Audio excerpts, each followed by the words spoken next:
In the heart of the sprawling Persian landscape, during the vibrant Islamic Golden Age, a monumental intellect was born.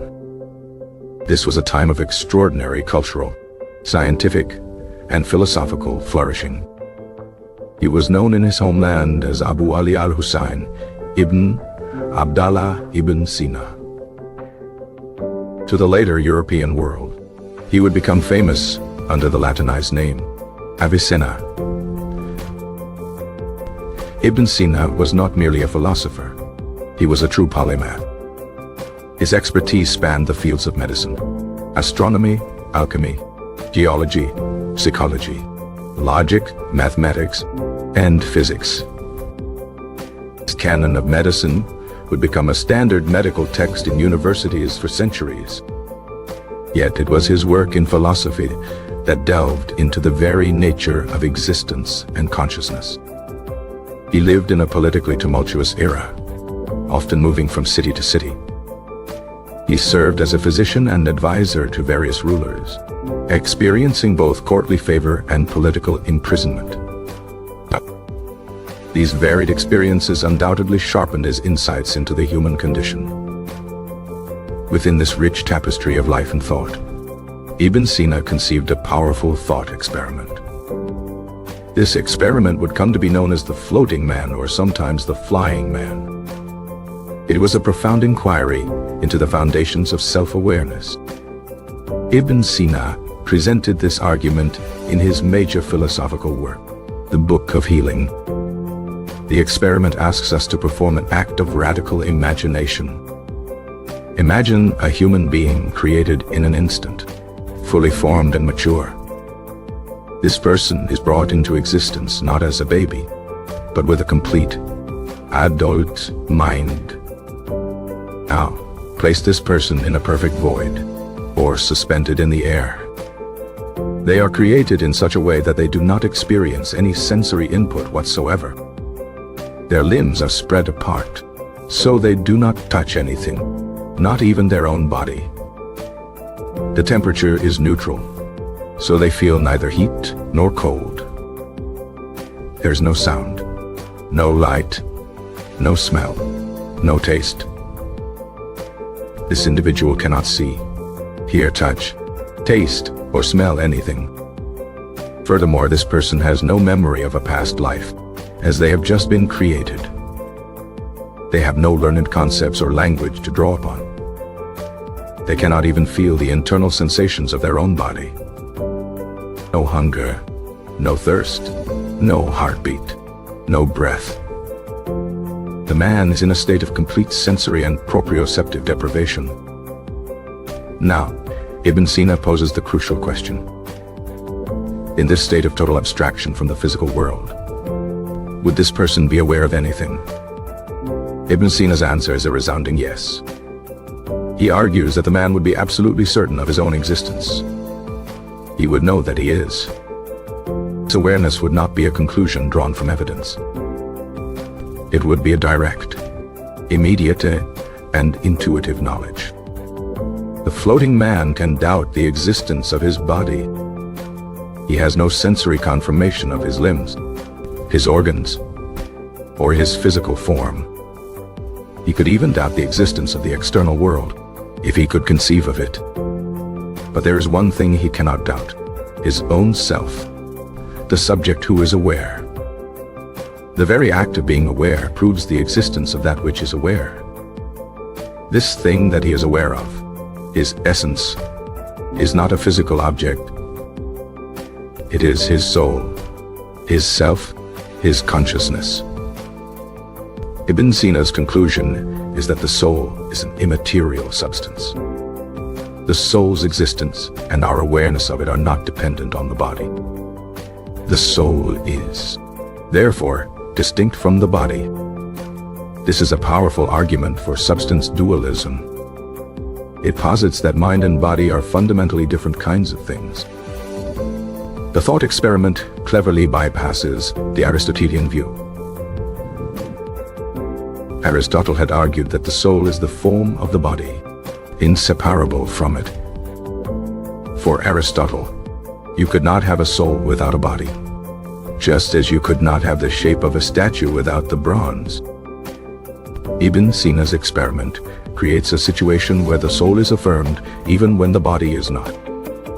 This demonstrated, for him, that the soul must be a substance in its own right. It is a self-sufficient entity. The soul does not need the body to be aware of itself. This line of reasoning has profound implications. It supports the idea of personal immortality. If the soul is not dependent on the body for its existence, then it can potentially survive the body's death. Floating man affirms his essence without any physical input. This essence, the soul, is therefore immortal and incorruptible. The argument is a cornerstone of rational psychology. It attempts to establish truths about the soul through reason alone. No empirical data or sensory experience is required for the core conclusion. The experiment is a testament to the power of introspection. It suggests that the most fundamental truth is found by looking inward. Centuries later, a similar line of reasoning would emerge in European philosophy. The French philosopher René Descartes is famous for his statement, "Cogito ergo sum." This translates to "I think, therefore I am." Descartes also used a method of radical doubt to find a foundation for certainty. He doubted his senses, his body, and the world around him. Like Ibn Sina, Descartes concluded that the one thing he could not doubt was his own existence as a thinking thing. The parallels between the floating man and the cogito are striking. Both arguments use a form of sensory deprivation to isolate the self. Both conclude that self-awareness is the indubitable starting point of knowledge. While there is no definitive proof that Descartes read Ibn Sina directly on this topic, the influence is highly probable. Avicenna's works were widely translated into Latin and were influential in medieval European scholasticism. The philosophical currents that shaped Descartes were partly fed by Avicennian thought. However, there are subtle differences between the two arguments. Ibn Sina's floating man affirms his existence through a direct, non-inferential intuition. Descartes' cogito is often interpreted as a logical inference. Because I am thinking, I must exist. Ibn Sina's focus is on the awareness of self or essence. Descartes' focus is on the activity of thinking.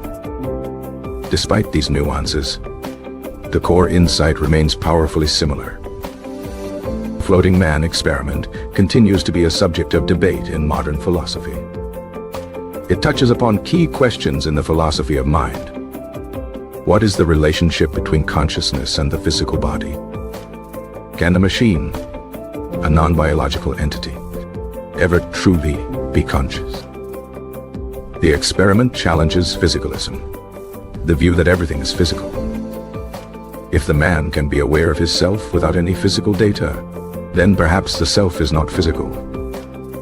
Critics of the argument raise several objections. Some argue that a mind cannot exist without a brain that has developed through sensory interaction. They would say that the very concept of I or self is learned from the outside world. Therefore, a person created without any experience would not have the capacity for self-awareness. They might argue that Ibn Sina's hypothetical is simply inconceivable.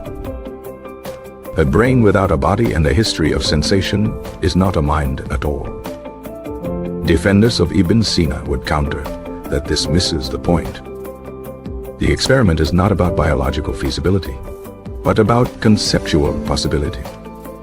It explores the relationship between the concepts of self, body, and awareness. It forces us to consider what is logically essential for self-awareness. Even if a brain needs sensory input to develop, that doesn't mean the resulting awareness is itself physical. The floating man remains a powerful, intuitive pump. It draws out our deep-seated intuition that our consciousness is more than just our physical parts. It is a testament to the enduring genius of Ibn Sina, a thinker who, 1,000 years ago, asked questions that we are still grappling with today. His floating man, suspended in a timeless void, continues to challenge our understanding of who we are. The experiment begins with a radical premise of isolation. This isolation is the key to its philosophical power.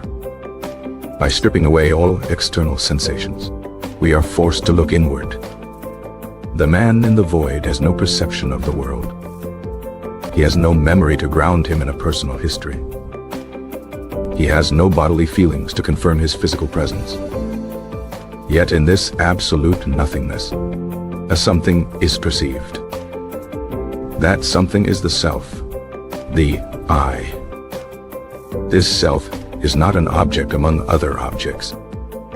It is the subject that experiences, the background of all possible perception. Ibn Sina argues this proves the soul is a primary given. It is not something we build up from experience. It is what has experience. This was a departure from the empiricist tendencies in Aristotelian thought. The argument also has a spiritual dimension. The soul, being immaterial and self-aware, is seen as a reflection of the divine.